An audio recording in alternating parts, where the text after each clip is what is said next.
Hi, I'm Myra Castillo. And I'm Sochil Gonzalez, and this is Besties in Business.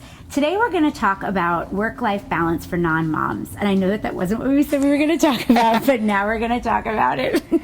So I think sometimes it's hard because when people say work-life balance, they always think of kids. So for us that don't have kids, sometimes it's hard to carve out that personal time that we all need.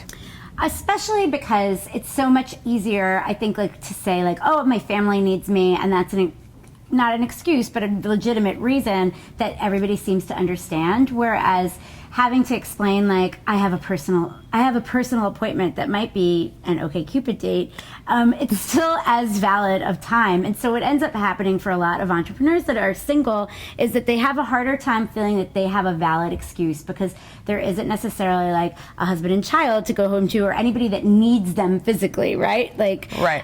So for us, I think what we ended up finding was, especially for Myra, when you got married. Yes, that I needed, but even before that, when I got married, is that I have a husband and I should remember that he's there at my house and not work all the time. But also, I feel like for all of us that we have to make that time, and it's okay. And a lot of people feel that, you know, a lot of people feel this way, that because we don't have kids, we don't know how to say we need to take personal time. And I think, like, for me, it was really when I found myself in a relationship and then not in the relationship anymore. I knew that it wasn't a healthy situation to replace that time that I had been taking for somebody else with work. And so really we just started putting up boundaries, but that we established with our clients from the very, very beginning. As soon as they would sign on with us, we would let them know the hours during which we were available, and our policy about taking meetings and appointments on weekends. And I think that it's amazing when you set things up on the outset, our policies about text messaging, how much people respect that, don't you think? Definitely. I don't feel anybody is really out there. Very few people are out there to try to take advantage of you. They're just doing what you've established is okay.